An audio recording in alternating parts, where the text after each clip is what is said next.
ETF index mutual funds నేర్చుకుని stock మార్కెట్లో రాణించాలనుకుంటున్నారా? వెంటనే ఈ నెంబర్కి కాల్ చేయండి. Welcome to Suman TV. నేను మీ సంగీత. మనతో ఈ రోజు education counsellor Yashasvi Santosh sir ఉన్నారు. ఎంసెట్ సంబంధించి విద్యార్థుల్లో చాలా డౌట్స్ ఉంటాయి, అలాగే తల్లిదండ్రుల్లో కూడా కొన్ని క్వశ్చన్స్ ఉంటాయి కదా, అవన్నిటిని మనం సార్ అడిగి క్లియర్ చేసుకునే ప్రయత్నం చేద్దాం. నమస్కారం సార్. నమస్తే అండి, థ్యాంక్స్ ఫర్ హ్యావింగ్ మీ.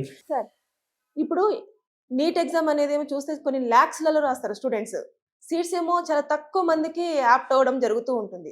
అయితే వీళ్ళు ఒకవేళ ఎంబీబీఎస్ కాకుండా మిగతా మంచిగా కెరియర్ ని బిల్డ్ చేసుకోవాలంటే ఏం కోర్సులు వాళ్ళకి అవైలబుల్ లో ఉంటాయి? సో ఇప్పుడు చాలా మంది స్టూడెంట్స్ ఏంటంటే నీట్, మీరు చెప్పినట్టు కరెక్ట్ గా చెప్పారు, దట్ నీట్ అల్టిమేట్ గోల్.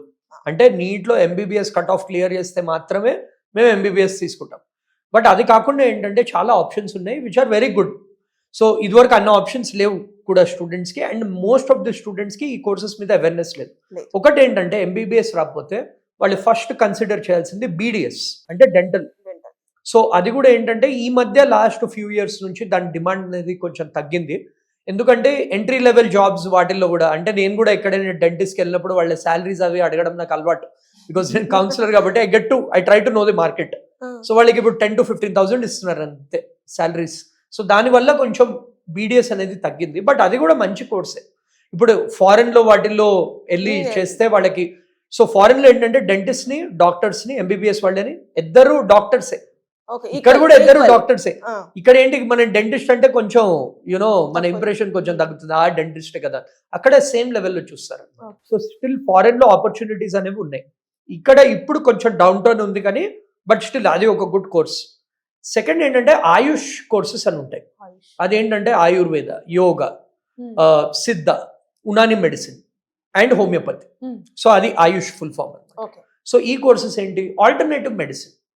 అంటే మన నార్మల్ అలోపతిక్ కాకుండా ఆల్టర్నేటివ్ మెడిసిన్ ఏంటంటే ఇప్పుడు మనం చూస్తున్నాం ఆయుర్వేదిక్ కంపెనీస్, పతాంజలి లాంటి కంపెనీస్ ఇవి వస్తున్నాయి. సో చాలా మంది ఏంటి, మన గ్రాండ్ పేరెంట్స్ వాళ్ళు కూడా ఇదివరకు ట్రెడిషనల్ మెడిసిన్ వెళ్ళేవాళ్ళు కాదు, ఈ న్యాచురల్ అవైలబుల్ దీని నుంచే ట్రీట్మెంట్ చేసుకుందామని. సో ఇప్పుడు ఏంటి, మన సెంట్రల్ గవర్నమెంట్ 10 years బ్యాక్ పవర్లోకి వచ్చినప్పుడు వాళ్ళు ఈ ఆయుష్ మినిస్ట్రీ అని పెట్టారు, సపరేట్ మినిస్ట్రీ ఫర్ ఆయుర్వేదిక్ ఇవన్నీ ఆల్టర్నేట్ మెడిసిన్ అన్నీ. సో వాళ్ళు అది రికగ్నైజ్డ్ బాడీ అనమాట. సో మనకి ఇవి టాప్ కాలేజెస్ ఉన్నాయి. సో ఎవరైతే ఈ స్ట్రీమ్లో వెళ్ళదలుచుకున్నారో అది వాళ్ళు ఆప్ట్ చేసుకోవచ్చు, one of these courses.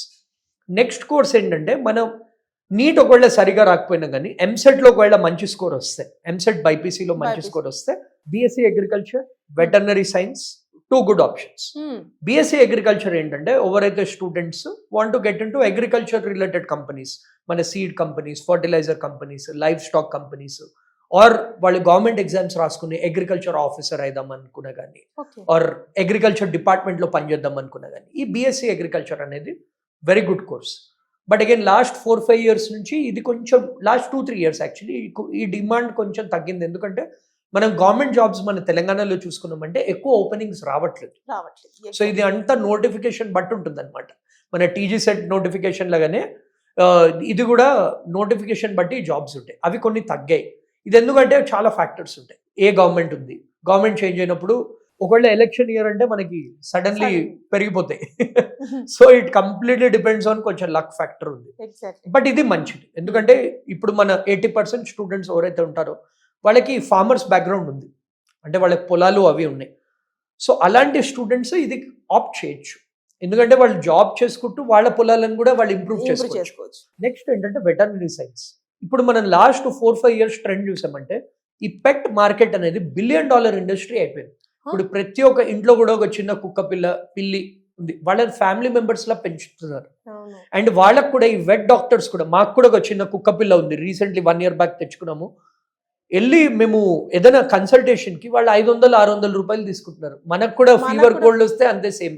So ఆ యానిమల్ డాక్టర్స్ ఎవరైతే ఉన్నారో వాళ్ళు కూడా they are earning on par with మన జనరల్ మెడిసిన్ చేసిన వాళ్ళు. సో అది, అండ్ ప్లస్ ఆ మార్కెట్ ఏంటి చాలా పెరుగుతుంది, ఎందుకంటే ఆల్మోస్ట్ ఎవ్రీ పర్సన్ నాకు తెలిసిన సర్కిల్లో వాళ్ళకు ఒక పెట్ యానిమల్ ఉంది. సో ఈ పెట్ ఇండస్ట్రీ పెరుగుతుంది. అది కాకుండా కూడా ఇప్పుడు మన లైవ్ స్టాక్ ఉంటుంది, మన గవర్నమెంట్ హాస్పిటల్స్ ఉంటాయి, వెట్ హాస్పిటల్స్. సో మంది కూడా ఒక పెద్ద వెట్ హాస్పిటల్ ఉంది మన విఠల్వాడిలో, నారాయణగూడలో. సో అక్కడ కూడా డాక్టర్స్ అవన్నీ కూడా వీళ్ళు యూనో ఈ వెటర్నరీ సైన్స్ చేసి they can get in to those fields also. అదంతా కాకుండా కూడా వాళ్ళు సెల్ఫ్గా క్లినిక్ పెట్టుకోవడం కూడా ఈజీనే అనమాట. సో ఇది వెటర్నరీ సైన్స్. నెక్స్ట్ ఏంటి, చాలా మంది ఏంటి బైపీసీ తీసుకున్నాక రిగ్రెట్ అవుతారు, అవును. అరే ఇంజనీరింగ్ చేయాల్సింది, ప్రాబబ్లీ నా ఓరియంటేషన్ అక్కడ ఉంది. సో గవర్నమెంట్ ఏంటంటే ఆపర్చునిటీ ఇస్తుంది, ఎస్పెషల్లీ మన తెలుగు స్టేట్స్లో. మీరు బైపీసీ తీసుకుని కూడా ఇంజనీరింగ్ జాయిన్ అవ్వచ్చు. 2 కోర్సెస్ ఉన్నాయి, biomedical engineering, biotechnology. Okay.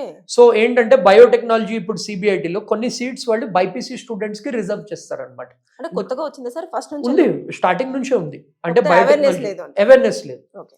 So ఇప్పుడు ఒకవేళ ఎంసెట్ బైపీసీలో మంచి ర్యాంక్ వస్తే వాళ్ళు కౌన్సిలింగ్ లో బయోటెక్నాలజీ కూడా చేయొచ్చు. వాళ్ళు ఒక బ్రిడ్జ్ కోర్స్ చేయాలి, అంటే వాళ్ళు మ్యాథ్స్ నేర్చుకుంటారు బేసికలీ. ఫస్ట్ ఇయర్ లో కూడా వాళ్ళకి మ్యాథ్స్ సబ్జెక్ట్ ఉంటుంది, బట్ వాళ్ళకి proper 4 year engineering degree from CBIT, Osmania, JNT వాళ్ళు చూస్ చేసుకునే కాలేజ్ బట్టి ఇది ఉంటుంది. ఇది కూడా ఎందుకు ఆప్ట్ చేస్తున్నారు, ఎస్పెషల్లీ కరోనా తర్వాత ఈ బయోమెడికల్ ఇంజనీర్స్, బయోటెక్నాలజీ ఇంజనీర్స్ వాళ్ళ డిమాండ్ అనేది పెరిగింది. సో వాళ్ళు మాస్టర్స్ చేసుకుని ఫారెన్కి వెళ్తే వాళ్ళు లక్షల్లో సంపాదించవచ్చు. సో ఇవి కూడా ఎవర్గ్రీన్ బ్రాంచెస్ అన్నమాట. బయో ఆస్పెక్ట్, బయాలజీ ఉంది కాబట్టి వాళ్ళు బైపీసీ స్టూడెంట్స్ కి కూడా ఇది ఇంట్రడ్యూస్ చేశారు. ఇది కాకుండా వేరే ఏమున్నాయంటే pharmacy related courses, B pharmacy, PharmD and pharmaceutical engineering. So pharmacy side వెళ్ళాలనుకునే వాళ్ళు, కొందరు ఏంటి మెడికల్ షాప్ పెట్టుకుందాము ఆర్ ఫార్మా కంపెనీస్లో పనిచేద్దాము, వాళ్ళు ఈ కోర్సెస్ అనేవి ఆప్ట్ చేసుకోవచ్చు. సో ఫార్మా ఇండస్ట్రీ కూడా మన తెలంగాణ, మన Hyderabad pharma hub. So top pharma companies అందరూ ఈ బీ ఫార్మసీ ఈ వీళ్ళ గ్రాడ్స్ని తీసుకుంటారు.